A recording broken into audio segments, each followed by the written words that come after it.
Welcome back to a Video Nation movie review. This time, Five Nights at Freddy's 2. Let's get into it this way.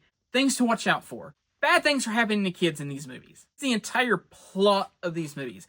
It's the plot from the game. I don't like that. As a father, it's very uncomfortable. It's very upsetting. Let me just put it this way. This is not the most Christian-y sounding movie in the world. Cussing, violence. I would recommend VidAngel. Anyways, characters-wise, the main character, if you're a real person in the movie, you're like, I'm just so fed up with this. And I like his character. The girl in the movie, she's the cop. She has PTSD of childhood trauma, which is logical. Other main character is the little girl. Of course, she's older in this movie. She carries a lot of the movie. I do like the characters. Is there things I like about this movie? Sure. There's a lot I don't like just because what it's about.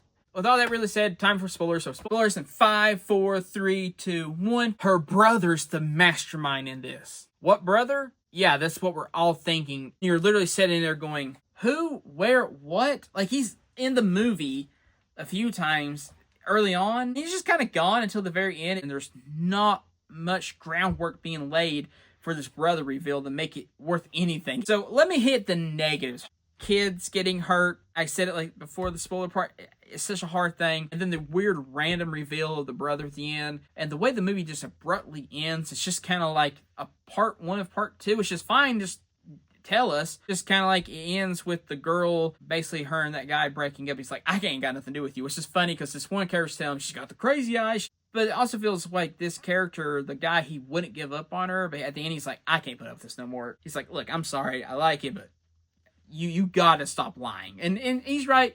She should have been like, oh, by the way, I have a brother who's alive, and he may be as crazy as my dad. FYI. I think he had been like, oh, okay, cool. We can, like, prepare for this. He knows your family's messed up.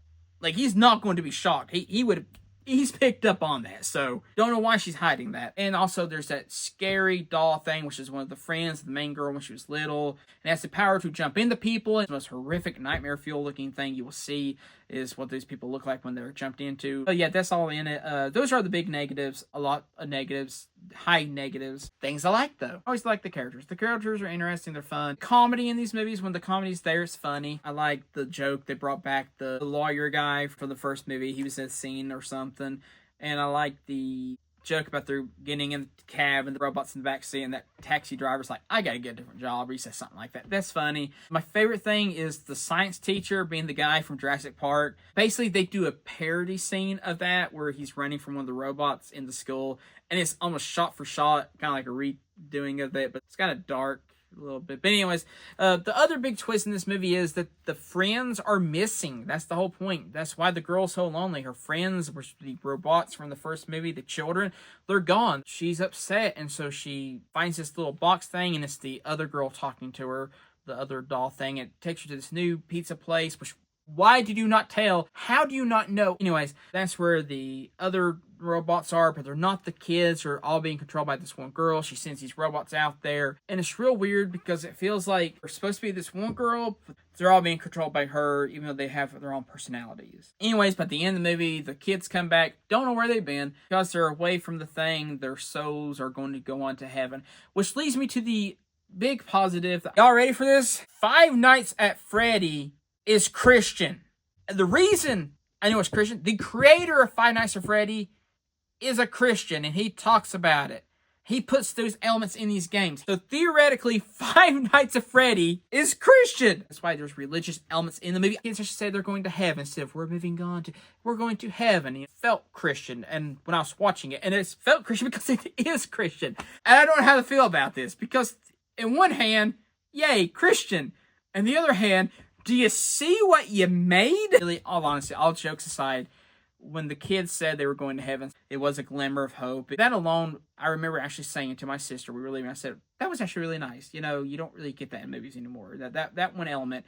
And I don't know if it's just that gave it enough to bump up. And I know I give these out all the time, it feels like. But this rating is because it fits so well so many things. So when it comes to Five Nights at Freddy's 2, Video Nation's decided was worth a watch. Enjoyment may vary. Yes, the Christian element is a big boost to it. I do like the human characters. I do like good guys beating the bad guys. I don't like a lot of the themes of the movie, which, you know, They never praise it. It's not like, hey, this is great. It's bad. You know, but then you look at movies like It, kids getting hurt by an alien demonic clown looking thing, and then one has an ending of hope and eternal glory, and the other one's just depressing, there is no hope at all.